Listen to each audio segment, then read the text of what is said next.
Okay, today in class, you guys are going to watch another one of these little videos and answer some unit plan questions and write down some answers to some other questions. So I know that can be a little confusing, but hopefully I'll be able to walk you through it and you'll be able to figure it out. So we're going to start by going back to the unit plan and finishing this chart that we started yesterday in class. So we should have gotten this far right here. Okay, so now we need to answer, fill in D, E, F, G, and H. So D is going to be the superior glenohumeral ligament.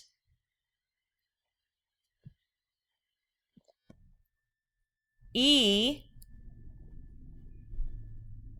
is the coracohumeral ligament because it connects the coracoid process and the humerus. As you can see up here, here's the coracoid process and here's the humerus.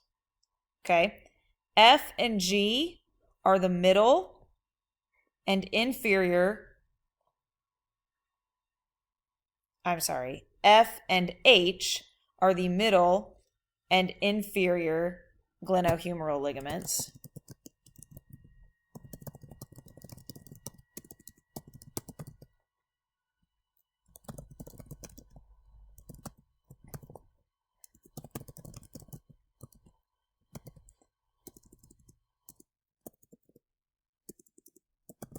And G is called the transverse humeral ligament. Obviously, as I'm going through this, pause as you need to fill in your chart, and then come back when you are ready. Now this chart right here, this is a very simple one. This is just a few other of the important ligaments. A is referred to as the interclavicular ligament. B, and you can see interclavicular, it's between the two clavicles. B is the costoclavicular ligament, and that's because this is technically your first rib, and it connects your first rib to your clavicle. Costo is a term for rib. And then C is the sternoclavicular, which we've seen in other places. So those are the main ligaments of the shoulder. Now we're going to switch back to the slideshow, and we are going to go through the unit plan. Now, when we do this, so on each slide, I'm going to give you the answer to a unit plan question, and then I'm going to ask you another question that you need to write down the answer to. Okay? So, number one, the answer to the unit plan, it says, what are the three bones that comprise the shoulder complex?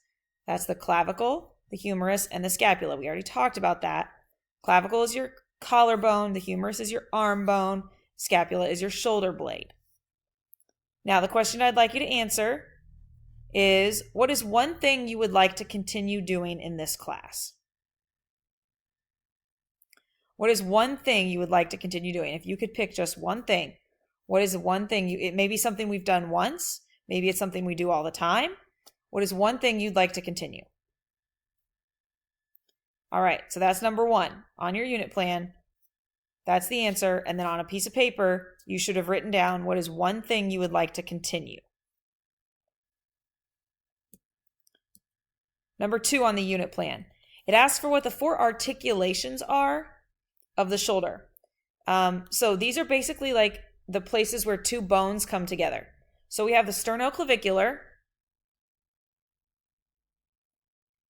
that joins the sternum and the clavicle, the acromioclavicular, which joins the acromion process and the clavicle. We have the scapulothoracic, And we also have the glenohumeral. Now, at the bottom of your paper right now, the paper you have off to the side, you're going to have 8 questions.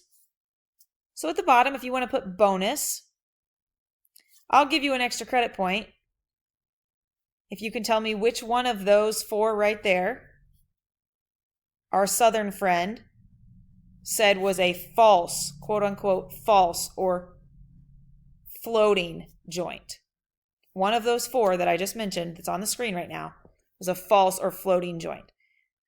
Write that as the answer to your bonus question. And then number 2 that you should be writing down is, what is the shoulder joint called? Okay, the shoulder joint has a name. We typically refer to it as this. Number 3 on your unit plan says, what are the 4 muscles of the rotator cuff? All right, you guys probably heard of someone who's had a rotator cuff tear. Supraspinatus, infraspinatus, subscapularis, and teres minor. Those are the 4 muscles of the rotator cuff. Now, write down, how could you damage the rotator cuff? What are some ways, potential ways you think that could happen? Just brainstorm.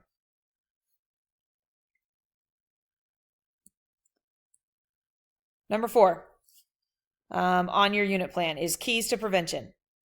Okay, so here's some keys to injury prevention of the shoulder. First of all, you got to have proper strength and conditioning. Now, like, let's take some sports, for example. Cross-country runners, you don't necessarily need to have the best, most strong shoulders, but you need them to be strong enough to help you win your run. Basketball players, they need to be strong as far as rebounding and being able to secure rebounds, but the strength that they need in their shoulders is nothing compared to what a volleyball player needs or a baseball player needs. They're both overhead athletes, so the strength and conditioning of their shoulders are really important. Same with softball players. Baseball, softball, volleyball players, tennis players, even, they're overhead athletes. Warm up. You got to warm up. You can't just go out and start throwing the ball really far and doing all these things without warming up, or you're going to get hurt. Contact and collision sport athletes should receive proper instruction on falling. So, football players, even basketball players, baseball players, and softball players, when you're diving and sliding, knowing how to do that properly so that you don't injure your shoulder. Number 4 is wearing the right protective equipment. So football players protecting, catchers, making sure you're protecting as well. And then mechanics versus overuse injuries. So understanding that sometimes if you have poor mechanics, that can lead to an injury. You might throw the exact same amount as the person standing next to you, but if your mechanics are bad, that can lead to an overuse injury. So we need to make sure that we're following along with the way that we've been taught to throw and fall and all of those things. Okay, so what are you going to write down for me this time? Well, this is a riddle. What do you get when you multiply all of the numbers on a phone? All the numbers on a phone, like the dial, all the options you have to dial. What do you get when you multiply all those together? Number 5, the 5 throwing phases. So I'm going to briefly talk through these, and then you guys are going to do an actual assessment of this next week. First is the wind-up phase. And so in the wind-up phase, it's the first movement until the ball leaves the gloved hand. So if you're standing there and you have your hands together, when the ball leaves the gloved hand, that's when the wind-up phase kind of ends. And the lead leg is going to stride forward while your shoulders abduct, abduct, externally rotate, and horizontally abduct. So as you're pulling your arms apart, that's the wind-up phase. Then we move into the cocking phase. This is when your hands separate, so you have achieved maximal external rotation, and your lead foot is now coming into contact with the ground. Okay, so you've made a big long stride, and your lead foot is now coming into contact with the ground. Acceleration phase. This is where it's from max external rotation until you release the ball. So the humerus adducts, horizontally adducts, so starts to come across your body a little bit, and then internally rotates. Your scapula is going to elevate a little bit, abduct, and rotate upward.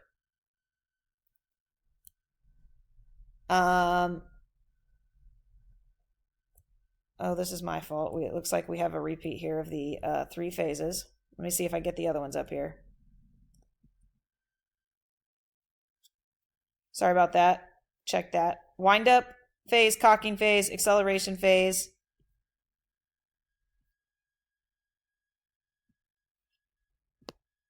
Here they are.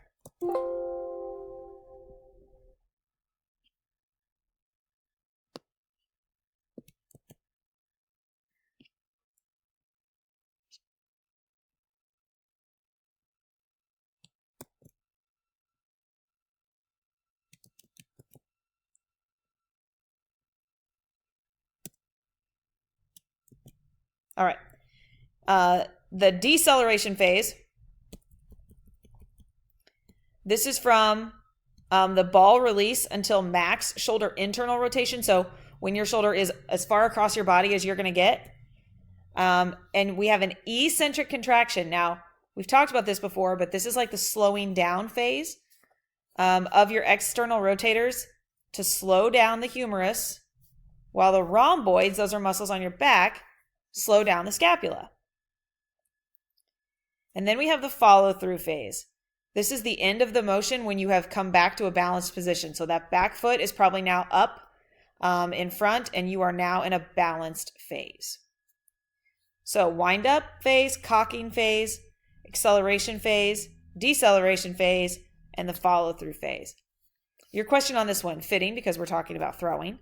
What did the baseball say to the glove? It's a good one. Number 6, when you're looking at someone from the front, and you'll also have a chance to do this, these are 6 things you want to look for. Are their shoulder tips even, or is one higher than the other? Is the lateral end of their clavicle prominent? Does it stick out? Is the lateral acromion process more prominent than the other one? So does one acromion process stick out more than the other? Do you have a deformed clavicular shaft? So when you look at them, is part of their clavicle deformed? Loss of normal lateral deltoid muscle contour. Lateral deltoid muscle, that's the side of your shoulder. At the bottom, I'll give you another bonus point if you can tell me what we have talked about in sports medicine. And I said a warning sign of this, or a symptom of this, was that your lateral deltoid was kind of deformed. You can see when you look at the side of the shoulder. What injury would that be? We've talked about this. We even watched a video on it. So I'll give you a bonus. Put that at the bottom if you can tell me that. And then an indentation in the upper biceps region. That would be another thing to look for anterior observation. All right. Write down the answer to the riddle. Where do TVs go to rest? This classic. Number 7, lateral observation. So when you're looking from the side, does the person have thoracic kyphosis? Meaning, are their shoulders slumped forward? And then do they have a forward or backward arm hang? Your arms should hang pretty much right in line with your body. So if when they're standing on the side, you notice like a lot of forward or backward arm hang, that could indicate some problems with the shoulder joint. Your right down. All right, this is one thing that you love about yourself. Every once in a while, I think it's important for us to stop and think about things that are positive about us, because each and every one of you brings something positive to the class, and I could sit here and go through those positives and bring up positives about each one of you and things that I think you bring to the classroom and then just to Fishers High School in general. And but I know we don't always like take the time to stop and think about those things. So maybe it's maybe it's a character quality that you like about yourself, or let's try to stay away from things like I love my hair, or I love my skill at this. Think about more who you are as a person and a character trait there. I think one thing, just an example, that comes to mind about myself is that I feel like for the most part, I'm fairly patient. And sometimes it gets away from me, but for the most part, I feel I'm pretty patient. So maybe some of you would share that trait. But what is something that you love about yourself? Write that down. It's important for us to look at that. And then number 8, what are some things you look at from the back